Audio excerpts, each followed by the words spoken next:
আসসালামু আলাইকুম, আমি Tanzina. Welcome to my channel. কিছুদিন আগে ডিসিসিতে গিয়েছিলাম কিছু জিনিসপত্র কেনার জন্য। এর মধ্যে আমি অলিভ অয়েল কিনেছি, টুনা ফিশ, বিভিন্ন ক্যান ফুড কিনেছি, যেমন মাশরুম, বিন, বেবিকর্ন। মজার ব্যাপার হচ্ছে বড় বড় সুপার শপগুলোতে যখন এক একটা ক্যানের দাম 250 থেকে 300 টাকা, সেখানে ডিসিসিতে প্রত্যেকটা যে কোনো ক্যানের দামই 100 টাকা করে এনেছিলাম আমি।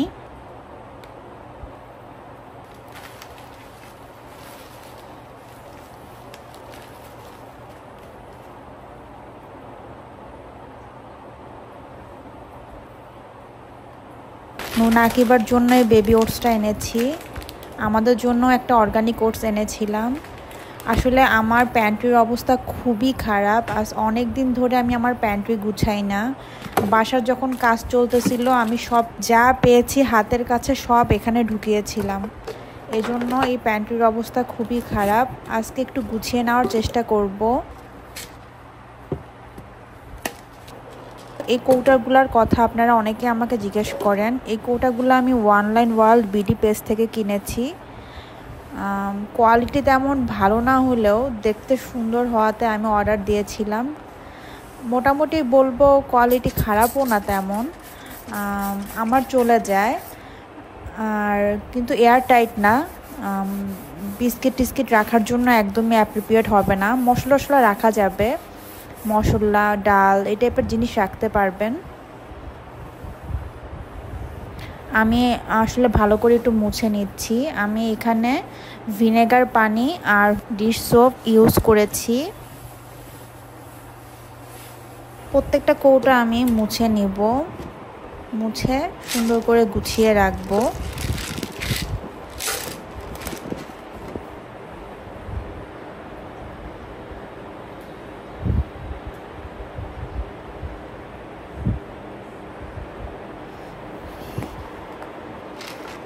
আচ্ছা, আমার চ্যানেলকে যারা নতুন সাবস্ক্রাইব করেছেন তাদেরকে অনেক ধন্যবাদ।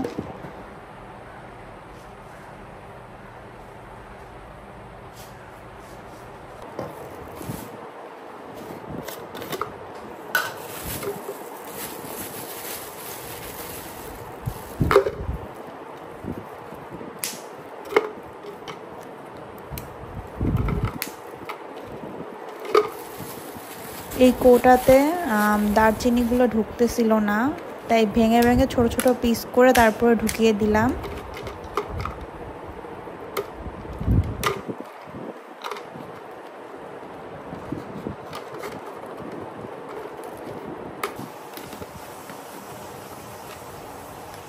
আচ্ছা, আমি এখানে দুইটা টিস্যু বক্স ইউজ করেছি।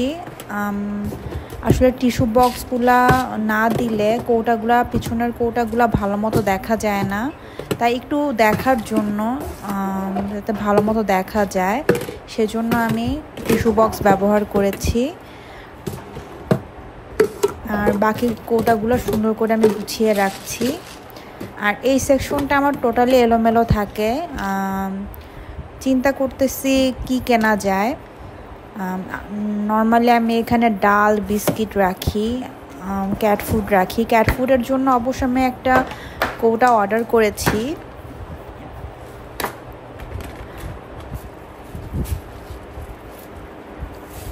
আরএফএলের কিছু উডেন লিড টাইপের কৌটা আছে, একটু গ্লাস জারের মতো। আসলে গ্লাস জার না, ভাবতেছি ওগুলা কিনবো। আর বেশ কয়েক রকম সাইজই ওদের আছে। আমি দেখে এসেছিলাম 2000 ml থেকে শুরু করে 250 ml পর্যন্ত মনে হয় আছে। ওদের কাছে সব সাইজ ছিল না দেখে আমি আনিনি।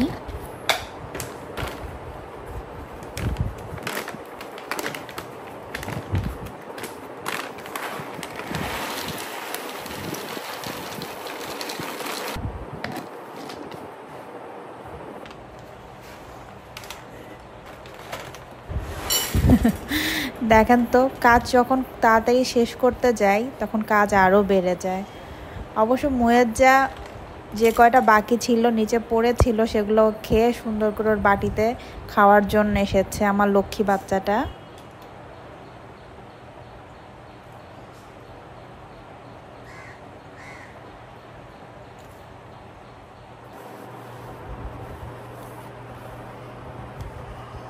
এই ডালের বক্সগুলা মানে ডালের কৌটাগুলো আমার একদমই পছন্দ না। নর্মালি ট্রেডিশনাল যে বয়মগুলো ওগুলো আমার ভালো লাগে না। একদিক দিয়ে মোটা একদিক দিয়ে চিকন, এই জিনিসগুলো আসলে ঠিকমতো স্টোর করা যায় না এবং জায়গাও অনেক মানে লাগে, আর ঠিকমতো সুন্দর মতো আপনার হচ্ছে সাজিয়ে রাখা যায় না। আচ্ছা, এর নিচে থাকে আমি বিভিন্ন স্পাইস, তারপরে হচ্ছে আপনার নুডলস, স্যুপ রাখি। আবার মাঝে মধ্যে আটা ময়দা যেগুলা এক্সট্রা থাকে ওগুলাও আমি এখানেই রাখি। এখন আমি এক এক করে সব নামিয়ে সুন্দর করে মুছে গুছিয়ে রাখবো।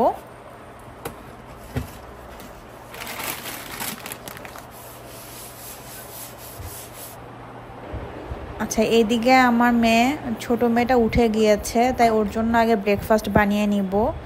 আমি এখানে খেজুর ভিজিয়ে ব্লেন্ড করে রেখেছি। এই খেজুর পেস্টটা আমি নুসাইফার জন্য কেকে অথবা আমাদের জন্য বিভিন্ন ডেজার্টে ইউজ করি।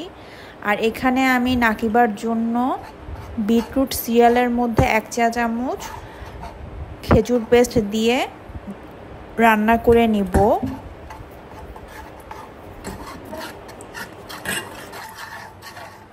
আচ্ছা, যাই হোক, কাজে ফেরা যাক। খাবারটা নাসি আমার বেবিকে খাইয়ে দিবে। আচ্ছা, আপনারা আমাকে অনেকেই জিজ্ঞেস করেন যে কেন আমি রাতে বেশিরভাগ ভিডিও করি। আসলে আমি বেশিরভাগ কি আমার 99% ভিডিওই রাতে অথবা সকালের দিকে করি, কারণ নাসির বাসায় থাকলে মানে আমার কাজ করতে সুবিধা হয়। তাই আমি সকালে অথবা রাতে যখন নাসির আসে অথবা ও থাকে তখন ভিডিও করি। এটা আসলে ইউটিউবের ভিডিও করতে গেলে অনেক টাইম লাগে। আপনারা হয়তো বা 10-12 মিনিটের ভিডিও দেখেন, আমার এখানে প্রায় মাঝে মধ্যে 1 ঘন্টা 1.5 ঘন্টার মতো ক্লিপও জমা হয়।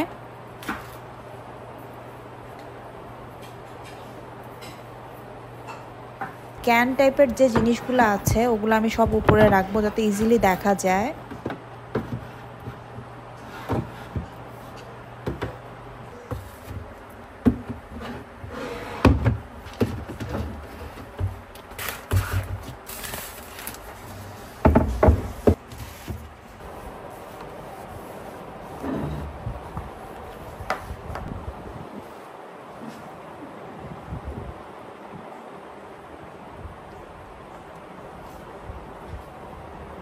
আর মশলা আর হচ্ছে আপনার জেলির যে প্যাকেটগুলো আছে ওগুলো আমি সুন্দর করে সাজিয়ে রাখবো।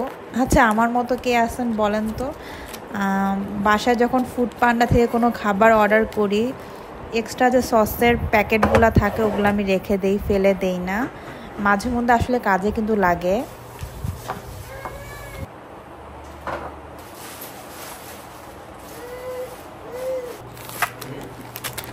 আসলে গুছানো থাকলে জিনিসপত্র কিন্তু এক্সট্রা কেনা হয় না।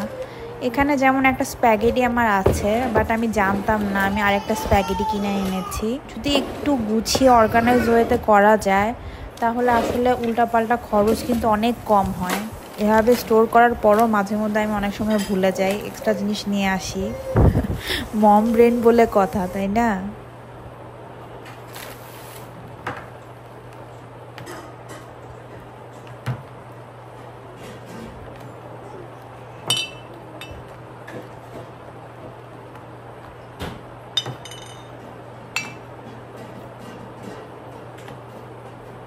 হয়ে গেল আমার উপরের সেকশনটা গুছানো। আচ্ছা, আমার এখানে আলু, আপনার হচ্ছে পেঁয়াজ রসুনের যে স্টোরেজটা আছে ওইখানে আমি আলুটা সব রেখে দিব। আলু এখানে প্রায় 4-5 কেজি ধরে যায়, কিন্তু পেঁয়াজ রসুন অত বেশি ধরে না। আমি এখানে পেঁয়াজ রাখি যেটুকু ধরে, বাকিটা আমি আলাদা একটা বক্স আছে ওই বক্সে আমি রাখি। বক্স বলতে এক টাইপের বাস্কেট, ছোট অর্গানাইজার, ওইটাতে রাখলে আসলে নষ্ট হয় না। পেঁয়াজ রসুন আর আলুর যে বক্সগুলো দেখতেছেন ওগুলা ঢাকনা সহ রাখলে নষ্ট হয়ে যায়, তাই আমি ঢাকনাগুলো লাগাই না।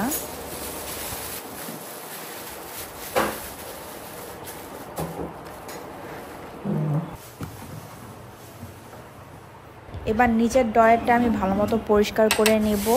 এই ডয়ারে আমি হ্যান্ড ওয়াশ, হাঁড়ি পাতিল মাজার যে বিভিন্ন স্ক্রাবারগুলো আছে, তারপরে হচ্ছে dish soap, detergent, toilet tissue, বিভিন্ন টাইপের টিস্যু এগুলো স্টোর করব।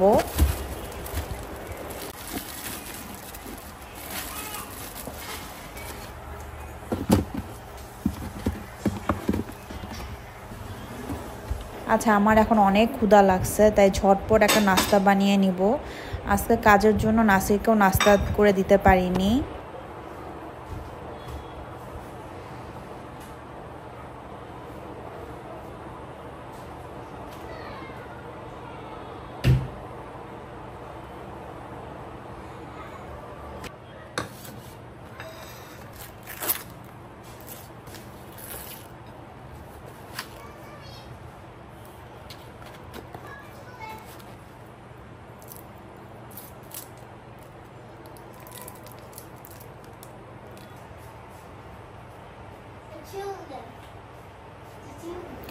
এক টুকরা চিজ আমি স্প্রেড করে নিব, তার উপরে একটা ড্রাইড অ্যাপ্রিকট স্লাইস করে কেটে নিব।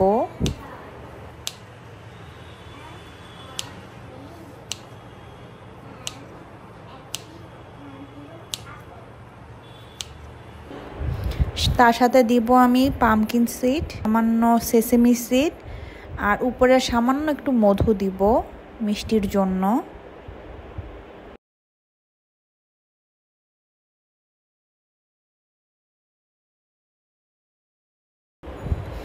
আশা করি আমার ভিডিওটি আপনাদের ভালো লেগেছে। যারা শেষ পর্যন্ত দেখলেন তাদের অসংখ্য ধন্যবাদ। ইনশাল্লাহ সামনের বৃহস্পতিবারে আপনাদের জন্য নিয়ে আসব নতুন কোনো ভিডিও। সেই পর্যন্ত সবাই ভালো থাকবেন। আল্লাহ হাফেজ।